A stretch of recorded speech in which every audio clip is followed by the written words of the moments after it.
Hello everyone. Okay, so let's discuss the topic that what is the relationship between preeclampsia, HELLP syndrome and DIC, especially in pregnancy. Okay, so the topic we will be discussing is relationship between preeclampsia, HELLP syndrome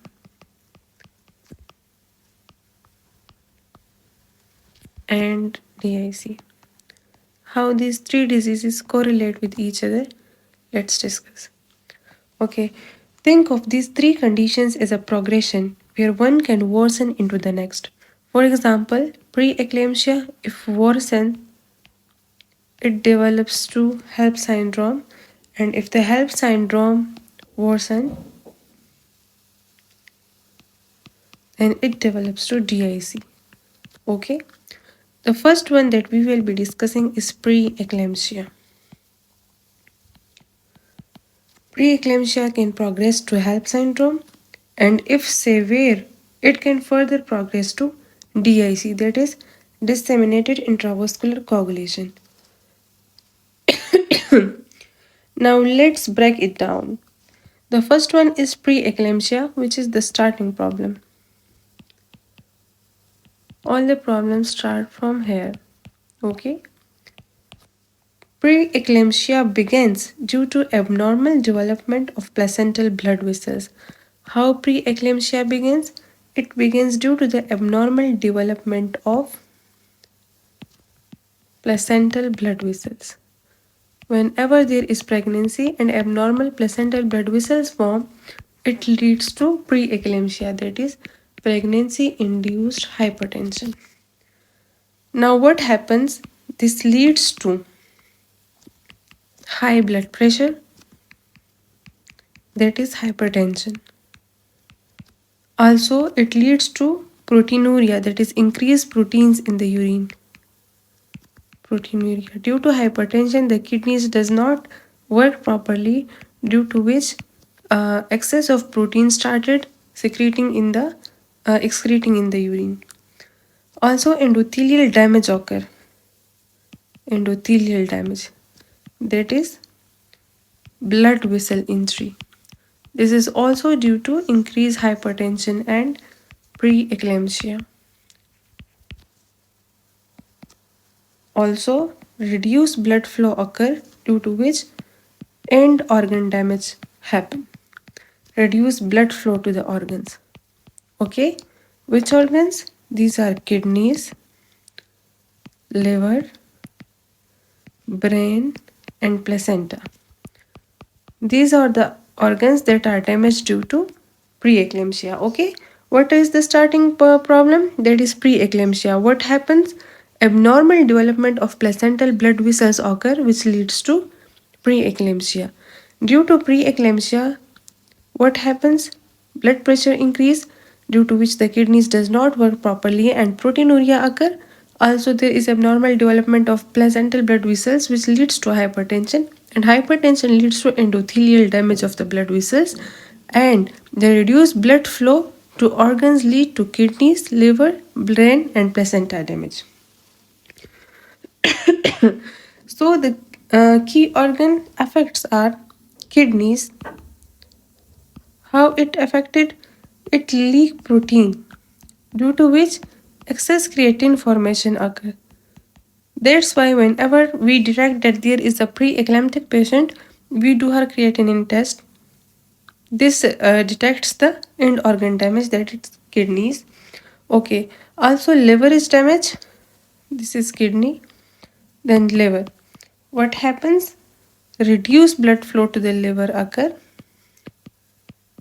due to which excessive liver enzymes secrete. Okay, due to the reduced blood flow, the liver does not work properly and excessive liver enzymes increase, that is ALT. For example, ALT. Okay, the brain is also affected and placenta is also affected. How placenta is affected? Low perfusion occur, which defect the fetal growth. There are issues in the fetal growth. Okay, So, due to preeclampsia, all these end organ damage occur. That is kidneys, which leak proteins, that is creatinine, in liver where there is increased release of the liver enzymes, and in placenta, low perfusion occurs, which leads to the fetal growth issues. Okay, so we have discussed the preeclampsia. Now coming towards the second one, that is HELLP syndrome. So how HELLP syndrome develop? HELLP syndrome. When this preeclampsia becomes more severe, it can progress into HELLP syndrome. Okay?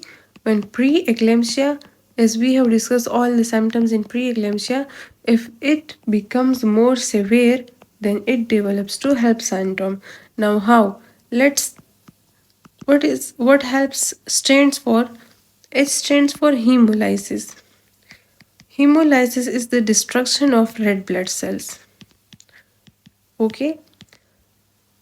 EL stands for elevated liver enzymes. As we have discussed that due to eclampsia, liver organ damage occur. So, if it gets severe, then the elevated liver enzymes occur, and the LP, which means low platelets. Okay, when the preeclampsia becomes more severe, then it leads to low platelets because platelets get consumed. So what happens actually after preeclampsia? If it becomes more severe, then it develops to HELLP syndrome, and the HELLP syndrome stands for hemolysis, elevated liver enzymes, and low platelets. The breakdown of cells occur due to narrow vessels and increased blood pressure, due to which the breakdown of RBCs occur. Also, the end organ damage occur, that is of liver, due to which the liver secrete excess enzymes, that is ALT, etc. So elevated liver enzymes and also low platelets. Due to the RBC's destruction, a lot of coagulation and clots form in the body with the help of platelets, in result of which the platelets decrease and it leads to low platelet count. So in this way the preeclampsia develop HELLP syndrome. Why HELLP syndrome develops? Damaged blood vessels tear RBCs, which leads to hemolysis.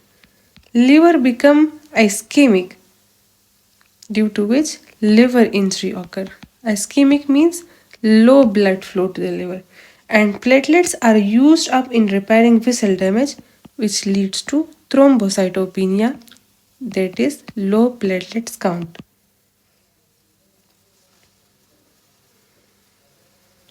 Okay, so in simple we can say that HELP is severe endothelial injury. Severe endothelial injury causing destruction, liver damage, and platelet drop. Okay, now how this HELP develops DIC? Let's discuss this.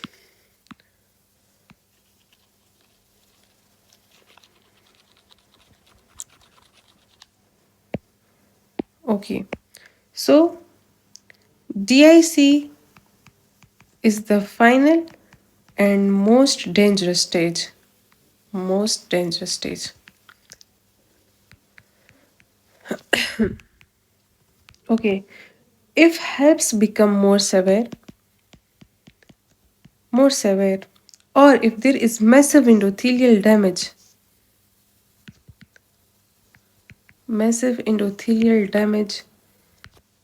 the body clotting system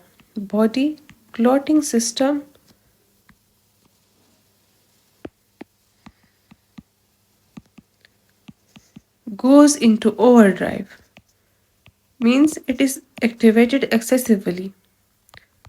As we have discussed that in HELLP syndrome, hemolysis occur, for which coagulation occur and a lot of platelets are used, and as a result there is low platelet count. Now when this HELLP becomes more severe, it leads to DIC, disseminated intravascular coagulation. How? The massive endothelial damage leads to body clotting system goes into overdrive. Now let's discuss how this DIC develops. The widespread vessel injury,